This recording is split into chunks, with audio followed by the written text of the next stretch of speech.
Bismillahirrahmanirrahim. Nama saya Simon Sofyan Iwan Wibowo lengkapnya ya. Saya tinggal di asli dari Cilacap, Kecamatan Sidoarjo. Tapi sekarang saya tinggalnya di Kedung Ringin, tepatnya di Kecamatan Patikraja. Keluarga saya keturunan Tionghoa dari ayah saya tepatnya. Jadi saya itu 4 bersaudara.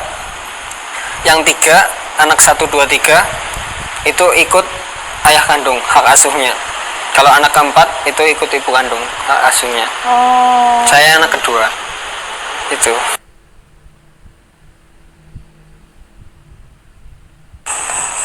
Jadi memang di tempat saya itu di Sidoarjo, tepatnya di Desa Tegalsari.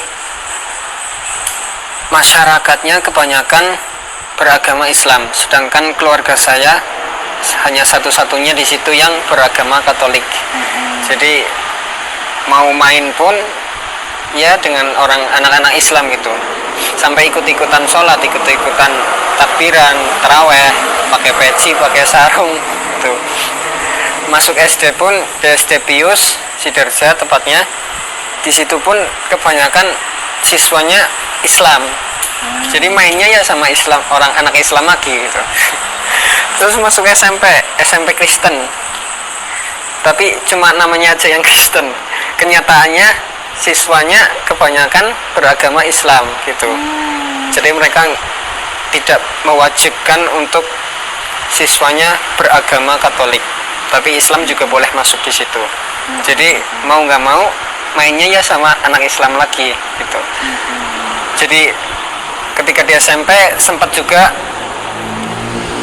kalau lagi main tuh temennya pada sholat, saya nungguin di luar itu ngapain. Rasanya pengen ikut gitu, cuman sholat. Belum ya pengen itu sholat, tapi belum ada alasan yang kuat buat pindah ke agama tersebut. Atau juga usianya masih sangat muda, SMP. Lalu masuk ke SMA, di SMA Negeri 1 Kunci Sidoarjo. Di situ pun teman-temannya kebanyakan Islam, walaupun ada pelajaran Katolik dan ada pengajarnya, suster lebih tepatnya. Pengajarnya suster, beliau sangat ketat, tapi mau gimana lagi, teman-temannya kebanyakan Islam. Dan ketika di SMA pun saya sempat berjanji kepada teman-teman, saya mau masuk Islam gitu, saya ingin masuk Islam, tapi belum ada keinginan yang kuat. Insya Allah setelah lulus dari sini saya akan mencari-cari lagi agar bisa masuk ke dalam agama Islam ini.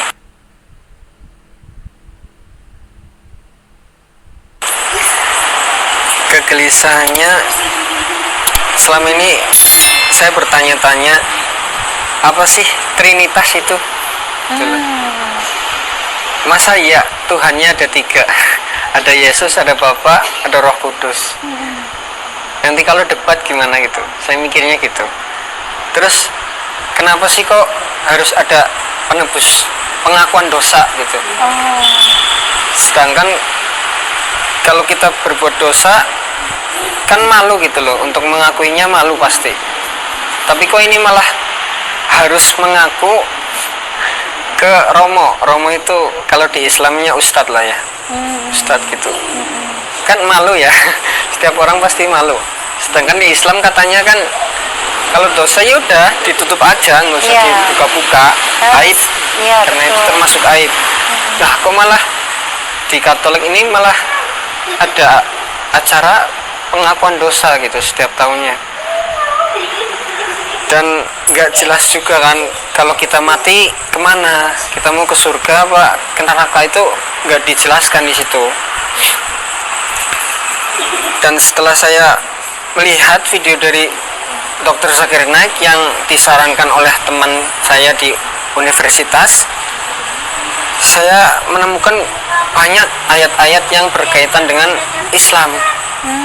Contohnya di Yohanes 16 ayat 12-nya. Masih banyak hal yang harus kukatakan kepadamu, tetapi sekarang kamu belum dapat menanggungnya. Tetapi apabila ia datang, yaitu Roh kebenaran, ia akan memimpin kamu ke dalam seluruh kebenaran. Nah, ini di sini roh kebenaran itu sebenarnya kalau di Alkitab yang asli bahasa Ibrani itu Ahmad, bukan roh kebenaran. Jadi Nabi Isa di sini bilang akan datang nanti Rasul setelahku yang bernama Ahmad, seperti di Al-Quran surat As-Saff, wa mubasysyiram bi rasuli ya'ti min ba'di ismuhu Ahmad. Akan datang, ku kabarkan kabar gembira yang akan datang Rasul setelahku yang bernama Ahmad. Loh, kenapa bukan Muhammad? Betul. Ahmad ini sebenarnya nama sifat, kayak misal Abu Bakar As-Siddiq. Nah, As-Siddiqnya itu sifat, Ahmad juga sifat, gitu. Dan masih banyak lagi contohnya di 1 Korintus 11. Sebab jika perempuan tidak menudungi kepalanya, maka haruslah ia menggunting rambutnya. Jadi di sini diperintahkan Berhijab. iya bagi perempuan untuk berhijab. Tapi kok malah yang Katolik kebanyakan nggak ada yang berhijab kan? Iya, betul. Nah, itu menentang loh, semua menentang. Dan ada lagi di Keluaran, tepatnya di 3 ayat 3. Lalu ia berfirman, janganlah dekat-dekat dan tanggalkanlah kasutmu dari kakimu, sebab tempat di mana engkau berdiri itu adalah tempat yang kudus. Maksudnya kalau kita mau masuk tempat yang kudus ini maksudnya tempat ibadah ya, kita harus lepas alas kaki kita. Tapi kok malah kebanyakan orang Katolik itu pakai alas kaki kalau mau beribadah. Itu yang saya alami itu. Kok jadi banyak yang dilanggar gitu. Iya. Dalam Bible mengatakan seperti ini, tapi umatnya malah melanggar. Ada lagi di Lukas ayat 2. Dan ketika genap 8 hari dan ia harus disunatkan, diberi nama Yesus, yaitu yang disebut oleh malaikat sebelum ia dikandung oleh ibunya. Jadi di sini diperintahkan untuk sunat. Sunat. Tapi kebanyakan orang Katolik enggak sunat gitu. Iya. Kan saya jadi, waduh, kok ditentang lagi. Ada lagi juga untuk yang mengharamkan babi, nggak boleh makan babi. Ulangan, tepatnya di Ulangan ayat 14. Tidak boleh memakan babi karena dia berkuku belah tetapi tidak membawa biak. Haram itu bagimu. Udah jelas banget kan, haram gitu. Minum anggur juga nggak boleh. Ada juga di Imamat ayat 10. Dan masih banyak lagi ada di Bible yang asli. Karena sekarang Bible itu udah banyak revisian. Contohnya ada perjanjian baru, ada perjanjian lama. Nah, itu di perjanjian lama sebenarnya banyak yang berkaitan dengan Islam tuh banyak, rata-rata di perjanjian lama. Saya kan jadi, wah, kok ini katanya firman Tuhan, katanya perkataannya Tuhan, kok malah direvisi? Berarti manusianya lebih pintar dari Tuhannya gitu. Dan saya sempat mikir, berarti orang Islam itu lebih mengimani Yesus dong. Betul. Lebih cinta sama Yesus daripada orang Katolik itu sendiri. Karena justru menjalani apa Ya, yang menjalani. Yesus sampaikan di Bible ya. Benar banget. Untuk di Quran sendiri, saya sempat menemukan ayat-ayat yang menarik yang berkaitan dengan hubungan di dunia gitulah, bukti-bukti yang nyata, yang real gitu.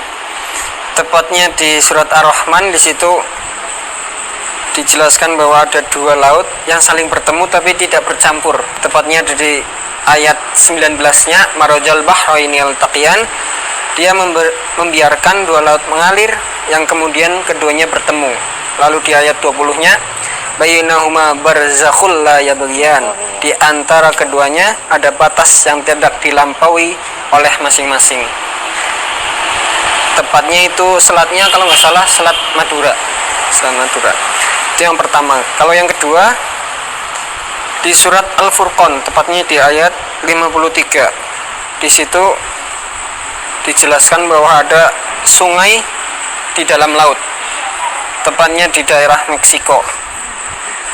Ayatnya artinya, dan dialah yang membiarkan dua laut mengalir berdampingan, yang ini tawar dan segar, dan yang lain sangat asin lagi pahit, dan dia jadikan antara keduanya dinding dan barat yang tidak tembus.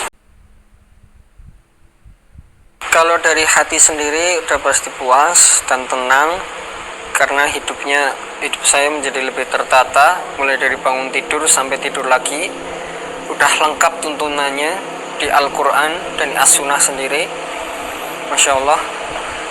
Dan dari kehidupan sehari-hari pula, wah pokoknya berubah drastis. Yang tadinya banyak maksiat, sekarang masuk Islam kok jadi bikin maksiat, kok malah mau pengennya istighfar mulu gitu. Dikit-dikit istighfar, karena takut gitu. Karena kita nggak tahu matinya kapan kan. Betul. Tiba-tiba bermaksiat kok tiba-tiba mati gitu kan, nggak mau gitu saya. Makanya kalau setiap kaget atau apa langsung istighfar gitu. Iya, Insya Allah. Karena malaikat maut datangnya nggak bilang-bilang. Betul. Jadi kalau kita mau dicabut, ya udah cabut aja gitu. Makanya saya membiasakan untuk beristighfar, berzikir. Nanti masuk